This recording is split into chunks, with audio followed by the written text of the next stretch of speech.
ഇന്ന് നമുക്കൊരു രോഗം വന്നു. അപ്പോൾ നമ്മൾ ചിന്തിക്കുക, കഴിഞ്ഞ നാളുകളിൽ ഇതിനേക്കാളും വലിയ രോഗങ്ങൾ വന്നപ്പോൾ ദൈവം എന്നെ വിടുവിച്ചുവെങ്കിൽ ഇവിടെ നിന്നും ഈ രോഗത്തിൽ നിന്നും ദൈവം എന്നെ വിടുവിക്കും. ദാവീദ് അതാ ചെയ്തത്.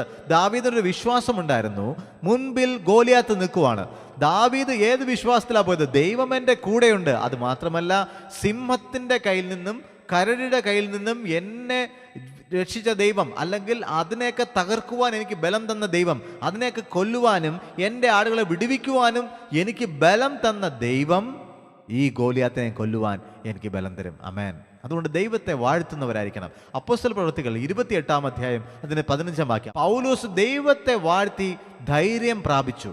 കണ്ടോ, ദൈവത്തെ വാഴ്ത്തുമ്പോൾ നമുക്ക് എന്ത് കിട്ടുന്നു? ധൈര്യം കിട്ടുന്നു. ദൈവത്തെ വാഴ്ത്തുന്നവരായിരിക്കണം. ദൈവത്തെ വാഴ്ത്തുമ്പോൾ നമുക്കൊരു വലിയ ധൈര്യം ദൈവം തരികയാണ്. ഈ ധൈര്യം എങ്ങനെ കിട്ടുന്നു? വാഴ്ത്തുമ്പോൾ. മനസ്സ് ക്ഷീണിച്ചിരിക്കുമ്പോൾ നമ്മൾ ദൈവത്തെ വാഴ്ത്തുന്നവരായിരിക്കണം. ചിലപ്പോൾ പാട്ടുകൾ പാടാൻ നമുക്ക് കഴിയണമെന്നില്ല. അങ്ങനെയാണെങ്കിൽ ഒരു സങ്കീർത്തനം എടുത്ത് വായിക്കുക. ദൈവത്തെ വാഴ്ത്തുന്ന, ദൈവത്തെ സ്തുതിക്കുന്ന, ദൈവം ചെയ്ത ഉപകാരങ്ങളെ ഓർത്ത് നന്ദി പറയുന്ന ഒരു സങ്കീർത്തനം വായിക്കുമ്പോൾ നമുക്ക് വല്ലാത്തൊരു ധൈര്യം വരും. ഈ സംഭവം നടക്കുന്നത് ഒരു കാരാഗൃഹത്തിനകത്താണ്. കാരാഗൃഹത്തിനകത്ത് പൗലോസിനെ പിടിച്ച് കാരാഗൃഹത്തിനകത്ത് ഇട്ടിരിക്കുവാണ്. അവിടെയും പൗലോസ് എന്ത് ചെയ്തു? അയ്യോ, ഞാനിവിടെ കാരാഗൃഹത്തിനായിപ്പോയി, എൻ്റെ എല്ലാം തകർന്നു പോയി, എൻ്റെ ജീവിതം നിരാശയിലായിപ്പോയി, ദൈവത്തിന് വേണ്ടി ഇത്രയൊക്കെ ചെയ്തിട്ടും, ദൈവത്തിന് വേണ്ടി ഇത്രയും പ്രസംഗങ്ങൾ നടത്തിയിട്ടും, കർത്താവിന് വേണ്ടി അനേകരെ നേടിയിട്ടും എൻ്റെ ജീവിതത്തിന് ഈ തകർച്ച വന്നല്ലോ എന്ന് പറഞ്ഞ് പൗലോസ് തളർന്നിരുന്നില്ല. പൗലോസിന് മനസ്സിലായി, ഇത് എൻ്റെ ജീവിതത്തിൽ ഈ തടസ്സം കൊണ്ടുവച്ചിരിക്കുന്ന ദൈവമല്ല, ഇത് പിശാചാണ് എനിക്ക് ഈ ഒരു പ്രശ്നം കൊണ്ടുവന്നിരിക്കുന്നത് മനസ്സിലായി.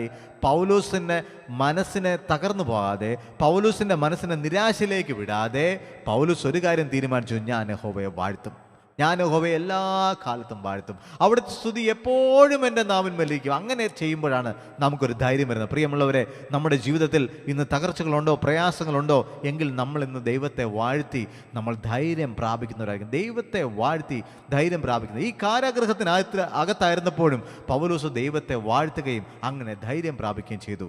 ഈ തകർച്ച ഇപ്പോൾ വന്നതാണ്, എന്നാൽ ഇത്രയും കാലം എൻ്റെ ദൈവം എന്നെ പുലർത്തി എന്നൊരു വിശ്വാസം നമുക്കുണ്ടായിരിക്കണം.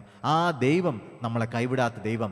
കോഴി തൻ്റെ കുഞ്ഞുങ്ങളെ കാത്തു പരിപാലിക്കുന്നത് പോലെ ഈ ദൈവം അന്ത്യത്തോളം നമ്മളെ പരിപാലിക്കും. ദാനിയേലിനെ സിംഹത്തിൻ്റെ ഗുഹയിൽ നിന്നും വിടുവിച്ച ദൈവം, ശദ്രക്ക് മേശക്ക് അബേദ്നെഗോവിനെ തീച്ചുളയിൽ നിന്ന് വിടുവിച്ച ദൈവം, ഈ ദൈവത്തെ നമ്മൾ സ്തുതിക്കുമ്പോൾ, ശദ്രക്ക് മേശക്ക് അബേദ്നെഗോ അവരും തീച്ചുളയുടെ മധ്യത്തിലും ദൈവത്തെ വാഴ്ത്തി.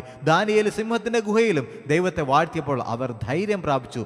ധൈര്യപ്പെട്ടപ്പോൾ എന്ത് സംഭവിച്ചോ? അവരുടെ ജീവിതത്തിൽ ഒരു വിടുതൽ അതിനുശേഷം വരികയാണ്. അതുകൊണ്ട് നമ്മുടെ തകർച്ചകളുടെ മധ്യത്തിൽ നമ്മൾ ദൈവത്തെ വാഴ്ത്തുമ്പോൾ നമുക്കൊരു ധൈര്യം വരുന്നു. ധൈര്യത്തിൻ്റെ പിന്നാലെ നമുക്കൊരു വിടുതലും വരുന്നു. ആമേൻ. എത്ര പേരത് വിശ്വസിക്കുന്നു?